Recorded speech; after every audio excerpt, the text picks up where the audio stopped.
नमस्कार दोस्तों, एक बार फिर से स्वागत है आपका मेरे चैनल वेल्थ क्रिएटर पे। तो दोस्तों, आज हम बात करने जा रहे हैं एमक्योर जो कंपनी है, फार्मास्यूटिकल्स कंपनी है, उसके आईपीओ का डे वन था। तो एमक्योर ने क्या सफल प्रदर्शन किया, आज डे वन में क्या सब्सक्रिप्शन स्टेटस रहा उसका, किस कैटेगरी ने कितना सब्सक्राइब किया, ये बात करेंगे। एमक्योर जो आप जानते हैं नमिता थापर जी हैं, जो कि शार्क टैंक में भी आती थी, उन्हीं की कंपनी है दोस्तों ये। तो ये बेसिकली मेडिसिन बनाती है कंपनी, और मेडिसिन भी किस टाइप के बनाती हैं, जैसे आप एंटीबायोटिक्स टाइप के होते हैं, या फिर जैसे कैंसर के लिए हैं या एड्स के लिए हैं, इस टाइप की जो होती हैं जीवन रोधी प्रतिरोधी क्षमता के लिए, वो उस टाइप की मेडिसिन बनाती हैं। और भी काफ़ी टाइप की हैं, जैसे गाइनो की मेडिसिन हो गई है, उस टाइप से काम करती है। जानेंगे इस कंपनी का जीएमपी में क्या डिमांड है, जीएमपी अपग्रेड में जा रही है या डाउन ट्रेंड में जा रही है, और किस कैटेगरी ने कितना ओवर सब्सक्राइब किया है। आप अप्लाई करें या अवॉइड करें, पर उससे पहले वीडियो को लाइक शेयर सब्सक्राइब करना बिल्कुल ना भूलें। तो दोस्तों, वीडियो में आगे बढ़ते हैं और बात कर लेते हैं एमक्योर फार्मास्यूटिकल आईपीओ की, जिसका क्या डे वन था। तो बेसिकली अगर हम देखें एमक्योर फार्मा के आईपीओ के बारे में देखें, तो डे वन का सब्सक्रिप्शन स्टेटस निकल के जो आया है दोस्तों, वो 1.34 टाइम निकल के आया है। तो मतलब कुल मिला के कह सकते हैं कि बहुत अच्छा सब्सक्रिप्शन नहीं रहा, पर कुल मिला के एवरेज सब्सक्रिप्शन निकल के आया है। फिलहाल आईपीओ तो पूरा फुल्ली सब्सक्राइब होता हुआ दिख गया है हमें, जो कि 1.34 टाइम सब्सक्राइब हुआ है, और ये डे वन का सब्सक्रिप्शन है। ये रिपोर्ट 7 बजे तक की अपडेट है। बेसिकली आईपीओ जो है 5 बजे जनरली क्लोज हो जाता है। तो डे वन में जो है 1.34 टाइम सब्सक्राइब है, और आईपीओ का इशू साइज भी काफी बड़ा है दोस्तों, 1954 करोड़ के लगभग का है। तो इसलिए भी मुझे लगता है कि कम दिख रहा है। एंकर इन्वेस्टर का पोर्शन 582 करोड़ का है। क्वालिफाइड इंस्टीट्यूशन ने यहाँ भी कोई रिस्पॉन्स नहीं दिखाया डे वन में, क्योंकि क्वालिफाइड इंस्टीट्यूशन मोस्टली केसेस में बहुत कम ही होता है आईपीओ जहाँ की पहले दिन रिस्पॉन्स दिखाए, अदरवाइज वो थर्ड में ही रिस्पॉन्स करते हैं। तो आज भी no response receive from the QIB category on day one, और 27 करोड़ रुपए के लगभग छोटा सा अमाउंट इसमें आया है। वहीं एचएनआई कैटेगरी की बात करें अगर अदर कैटेगरी में, तो एचएनआई ने काफी अच्छा सब्सक्रिप्शन दिखाया है। पहले दिन 2.78 टाइम इस आईपीओ को सब्सक्रिप्शन दिया है, काफी अच्छा सब्सक्रिप्शन देखने को मिला है। और अमाउंट में बात करें तो 809 करोड़ रुपए लगाए हैं। बिग एचएनआई कैटेगरी में 2.59 टाइम सब्सक्राइब हुआ है, यानी 2.5 गुना सब्सक्रिप्शन देखने को मिला है, और 503 करोड़ रुपए लगाए हैं। स्मॉल एचएनआई में 3 गुना सब्सक्रिप्शन देखने को मिला है, और 306 करोड़ रुपए लगभग इस आईपीओ में लगाए हैं।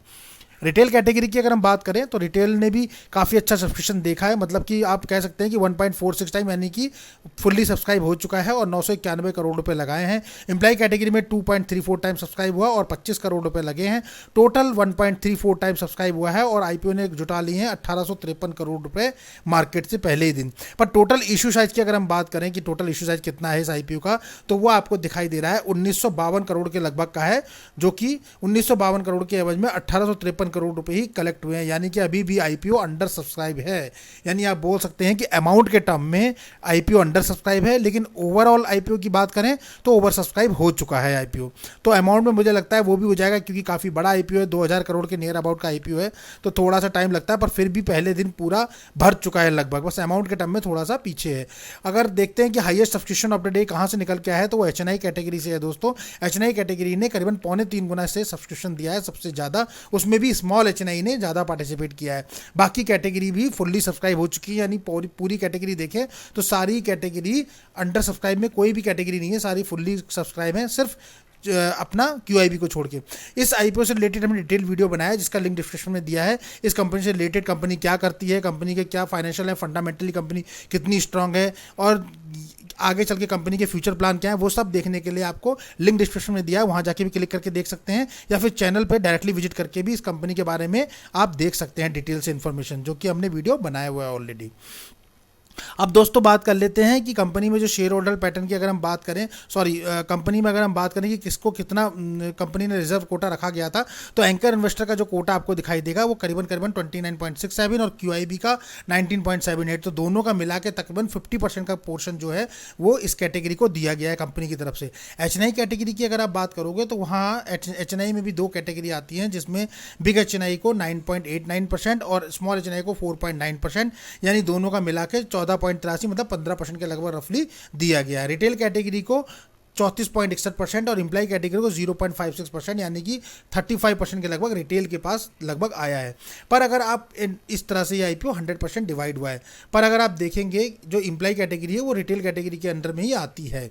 तो अगर हम अमाउंट की बात करें कि अमाउंट में कितना किसको दिया है, कंपनी ने रिजर्वेशन रखा है, तो एंकर इन्वेस्टर के लिए 582 करोड़ है, क्यूआईबी के लिए 388 करोड़ है, एचएनआई कैटेगरी के लिए 291, जिसमें से बिग एचएनआई में 194 कैटेगरी और 97 करोड़ के लगभग स्मॉल एचएनआई में। सबसे बड़ा पोर्शन 80 करोड़ के लगभग रिटेल के पास है, 10 करोड़ 11 करोड़ के लगभग एम्प्लॉय के पास है। इस तरह 1963 करोड़ के लगभग का पूरा कोटा है। अब बात कर लेते हैं ग्रे मार्केट प्रीमियम की। ग्रे मार्केट में क्या डिमांड बनी है, तो दोस्तों काफ़ी अच्छी डिमांड उठ गई है। अगर आप देखेंगे पहला जो हमने वीडियो बनाया था उसमें क्या डिमांड थी और अभी की डिमांड में अंतर दिखेगा। एमक्योर फार्मा आईपीओ की बात करें तो 1008 रुपये प्राइस बैंड है, 330 रुपये पे जीएमपी पे ट्रेड कर रहा है, यानी कि 270-80 पे था, 330 पे है। 32 से 33% की जीएमपी, यानी 33% से 35% के बिटवीन आपको लिस्टिंग गेन दिखाई दे रहा है, जो कि पहले 25% पे था। अगर आप देखो फायर रेटिंग की, तो फायर रेटिंग भी 4 की बनी हुई है। 1952 करोड़ के लगभग का इशू साइज है। 14 शेयर आपको एक लॉट में देखने को मिलेंगे। 3 जुलाई को ओपन हुआ था, 5 जुलाई को क्लोज हो जाएगा, 8 जुलाई को अलॉटमेंट मिलेंगे और 10 जुलाई को लिस्टेड होता हुआ दिखाई देगा एनएससी और बीएससी दोनों पर। तो कुल मिला के अगर लिस्टिंग गेन पर्पस की बात करें तो लिस्टिंग गेन काफ़ी अच्छा है, हमारे क्राइटेरिया को मेट करता है। दोस्तों अगर हम बात करें लिस्टिंग गेन, तो मेट आवर क्राइटेरिया जो बोलता है कि between 20% to 30% is the safer side. ये कंफर्म नहीं है दोस्तों, पर एक अज्यूम करके चला जाता है कि हाँ 20 से 30% का लिस्टिंग गेन है तो सेफर साइड में रहेगा। आईपीओ की निगेटिव की लिस्टिंग थोड़ी सी कम हो जाती है, पर यहाँ मार्केट है, कुछ भी कह नहीं सकते, कभी भी कुछ भी हो सकता है। पर यहाँ जो है लिस्टिंग गेन 35% से अबव है। हमने ऐसे भी आईपीओ देखे होंगे इन पास्ट में जो उनका 48-50% का लिस्टिंग गेन था, लेकिन जिस दिन लिस्टिंग हुई उस दिन 15-20% पे ही वो हुए। तो ये भी हो सकता है, तो यहाँ कुछ भी चेंज हो सकता है। बाकी अगर देखें तो 2 डेज का जो अब देखोगे तो तकरीबन कम से कम 2 दिन पहले का अगर आपने जीएमपी देखा होगा तो 25% पे ट्रेड कर रहा था, इट वाज 25%, और अभी देखिए 35, मतलब 10% का इंक्रीमेंट दे दिया है। तो काफ़ी अच्छा गुड लिस्टिंग गेन मुझे लगता है मिलेगा, और अगर सब्सक्रिप्शन अच्छा निकल के आए तो मुझे लगता है कि अच्छा ही रहेगा। पर फिर भी यहाँ कोई फिक्स नहीं है, इसलिए आपको अपना रिस्क अपना एनालिसिस खुद करना है।